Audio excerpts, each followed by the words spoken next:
mengucapkan terima kasih atas kehadiran para sahabat yang dari Makassar, yang dari SMK, yang dari Ciputat, yang dari mana saja. Masjid ini adalah tempat ngumpul orang-orang yang bahagia.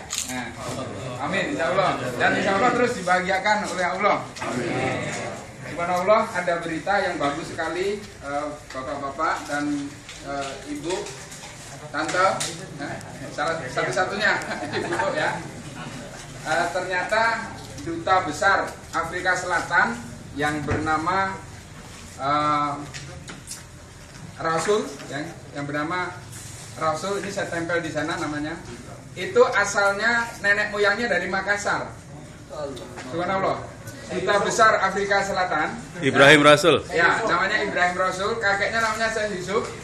Itu nenek moyang beliau itu adalah dari Makassar, dari Indonesia. Beliau sekarang adalah warga negara Afrika Selatan yang menjadi duta besar Afrika Selatan, dikirim oleh Nelson Mandela untuk menjadi duta besar di negara terbesar adidaya, negara besar Amerika. Subhanallah, beliau itu adalah orang Indonesia. Yang saya sampaikan ini, kawan-kawan, kita berbahagia bisa berkumpul seperti ini, ya, membagi ilmu, ya, tidak perlu harus pakai batas-batas.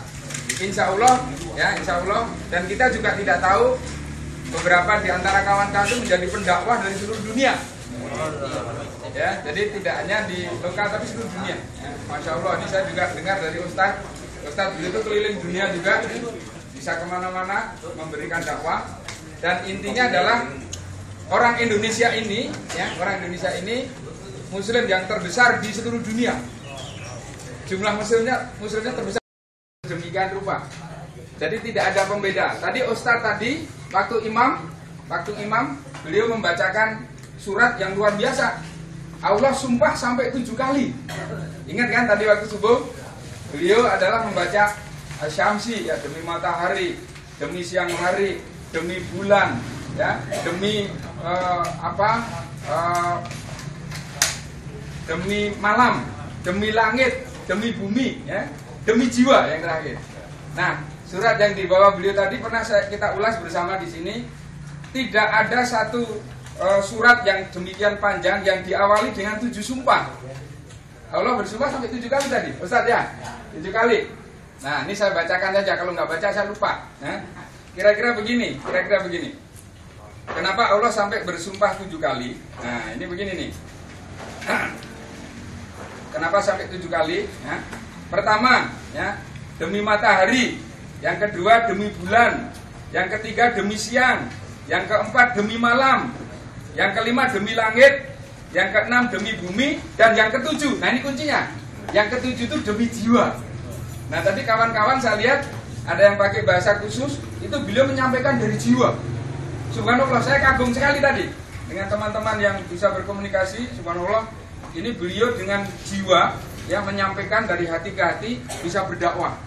Nah, jiwa ini harus dijaga kebersihannya, harus terus bersih. Nah, akan beruntung, ya, orang kalau bisa membersihkan jiwanya. Sebaliknya akan rugi kalau beliau mengotorinya. Nah, di forum seperti ini, di mana saja Bapak Ibu nanti berada, ya, tekankan kita itu bersih jiwa kita. Ya. Ketemu 2 orang senyum, ya kan? Orang sudah disapa senyum, ya.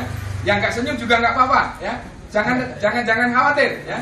Kalau kita sudah menyampaikan dengan baik, orang yang disampaikan nggak terima nggak apa-apa. Dan jangan dimarahin, jangan. Nggak usah gelut, nggak perlu, ya. Ya, yang adik-adik SMA nggak usah gontok, nggak perlu, ya. Kita menyampaikan dengan santun, ya, dengan sabar, dengan baik.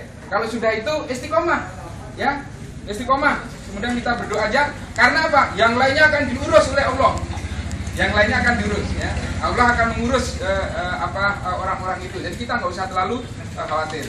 Nah ini kawan-kawan bapak sekalian, yang terakhir ini kita bersyukur tadi Ustadz juga menyampaikan banyak hal, ya, tentang bagaimana kita harus berkomunikasi satu sama lain, harus saling membantu. Nah ini kita lihat, ya, bapak ibu sekalian, di Korea Selatan, ya, ingat, ya, di Korea Selatan itu negara yang bisa mengolah keraknya, ya, keraknya minyak.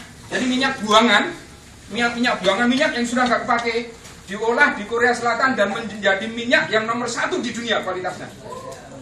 Subhanallah. Padahal, nah ini yang kita lihat, beliau-beliau di sana, sebagian besar kawan-kawan di Korea Selatan belum muslim seperti ini.